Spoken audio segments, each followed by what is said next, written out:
A short while after I finished playing, a silence returned to the room. Seems it didn't go too well today. What? Awesome. Was it that my uncertainties were starting to appear in my performance like Miss Cordell had said? Well then. I took the score from the music stand and put it in my bag and left. The faint light breaching the cloudy sky informed me that not much time had passed since noon. It was pretty common for me to head home around this time. But now I had this partner issue going on, so I could no longer afford to leave that early. I had a feeling Miss Cordell would scold me if she caught me, so I hurried along in the direction of town. After leaving the institute and walking around for a few minutes, I came to the big street that had split the town in two. The western district was called the New Town, and the eastern district was called the Old Town. The street cut pretty much straight through the center of these two districts. My apartment was in the Old Town, where rent was cheap and where most of the ordinary citizens lived. The New Town, on the other hand, consisted of big mansions built after the town was declared the city of music for noblemen who moved here desiring prestige. I never had much to do with the New Town, so I didn't know much else about it. Well, Chris, let's go on an adventure. After leaving the main street to the east, I arrived in familiar terrain, the Old Town. Never mind, let's stay where it's familiar. The sounds of children playing their instruments flowed from the windows of the houses. At night, one would probably be able to hear the singing and clattering of instruments of drunken adults. I walked carefully to make sure my footsteps didn't resound too loudly on the stone pavement as I concentrated my ears on the music flowing along with the rain.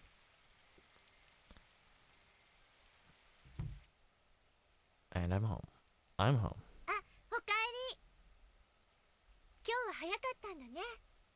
I guess. Okay, I am so confused on why foul is no longer part of the story. I finished reporting my uneventful day to Forney. Afterward, I routinely made some dinner and then routinely fell asleep. Make it be Tuesday.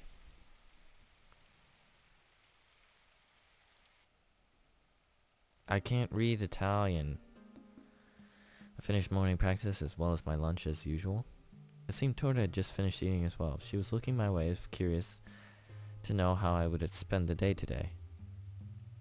What? What am I going to do? Huh. I've only just started, so I'm going to search at my own pace. I found a partner. I've already found a candidate of sorts. Yes!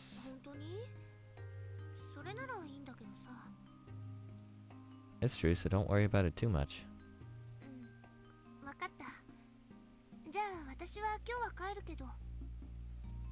Okay, see you tomorrow.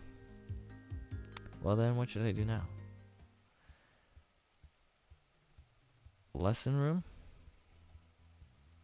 Old school building. Let's go. Not do that. Well, I guess save. Saving's always good. Let's go lesson room. I decided to go and ask Asino for help. I saw Torta off from the cafeteria, then remained there for a while. Who's Asino? Asino was being tutored by Miss Cordell just like me and had his class right after mine, after lunch break. After leisurely killing some time in the cafeteria, I decided to head for the lesson rooms. After this time, about 5 minutes before the end of the third period, there wasn't a soul in the hallway. I stopped in front of the room I had my lessons in earlier and killed some more time looking over some score sheets I'd written.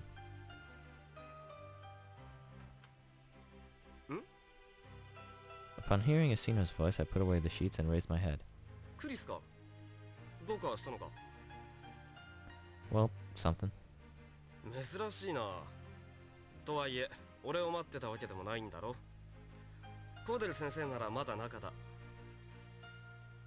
Actually, I was waiting for you.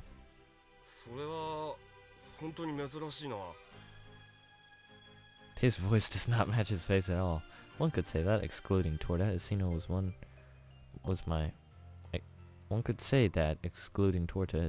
my one and only friend. Even so, I didn't hang around with him around the clock, nor did I want to. We always met when one had business with the other, but if neither did, we could go without seeing each other for over a week. Apart from that, we still ran into each other by chance sometimes. When we did, we would go have lunch together, for instance. But today I had a clear motive for meeting him. I kind of have a favor to ask of you.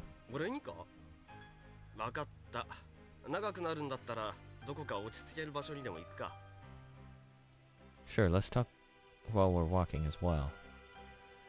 In typical Asino style, he simply curved the edges of his lips in reply, and started walking.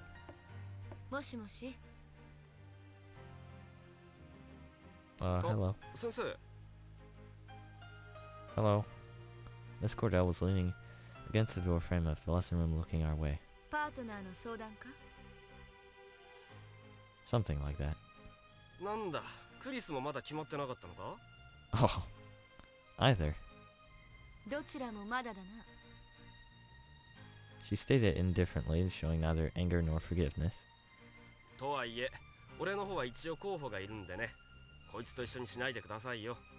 have a candidate. You aren't the only one. Got a problem?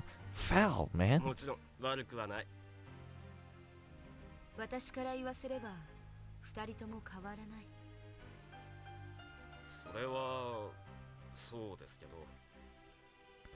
I know, that's why I decided to ask Asino for help. But with him in the same situation, I guess I can't expect much.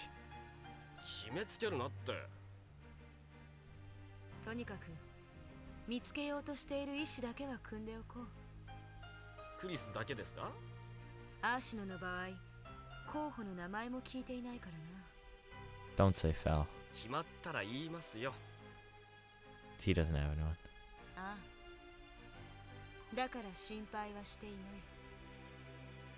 But you are worried about me. Miss Cordell produced one of her seldom-seen smiles. Shut up. As I glared at Asino for his sarcastic remark, Miss Cordell raised her voice as though reproving me for that.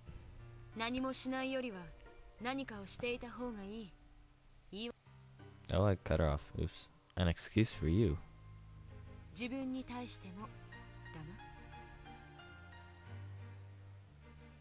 Miss Cordell walked off in the direction of the staff offices, probably to prepare her for her next lesson, leaving us a weak smile as a substitute for saying goodbye.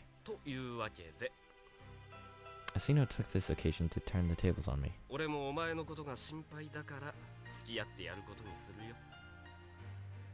Yeah, thanks already. Taking what Miss Cordell had said into account, I couldn't refuse the offer. I come here with the intention of asking him for help in the first place.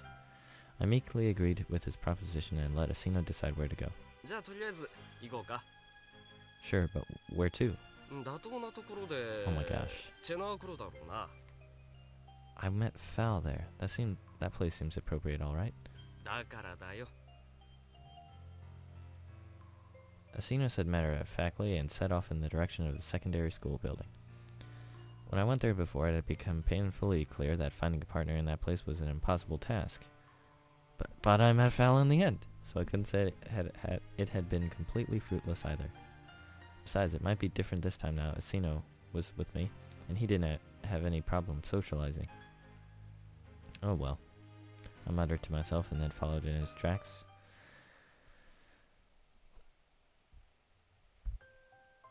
The room was already occupied with what appeared to be seniors like us in the middle of performing off the cuff.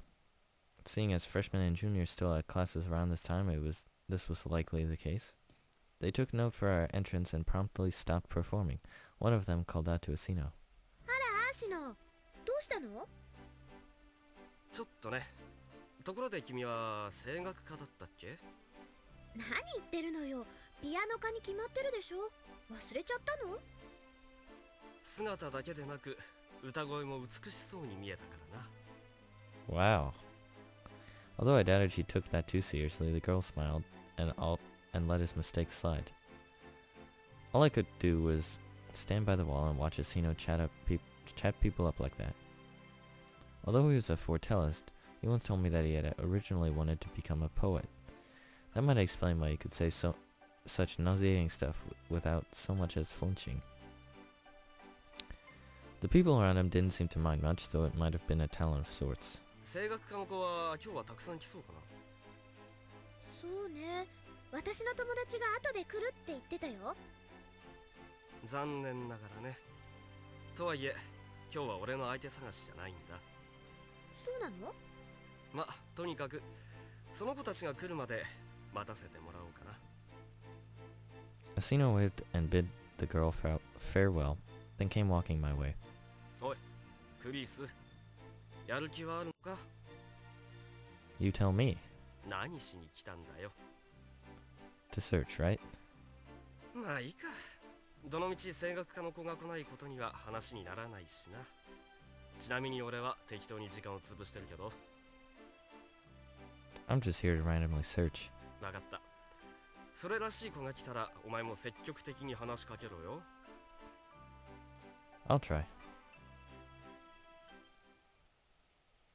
I leaned against the wall and idly scanned the room. I paused again. What?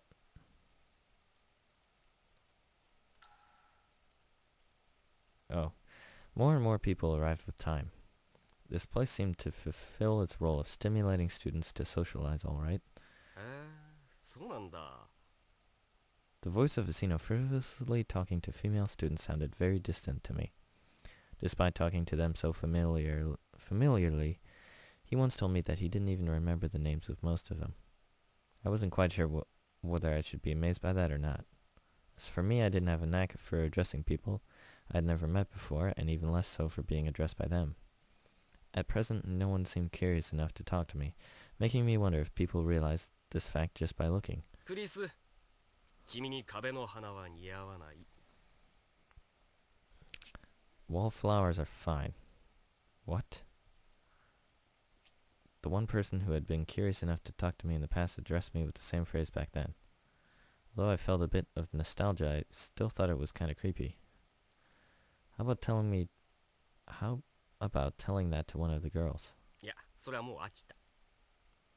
So now you're talking up guys? そういうこと。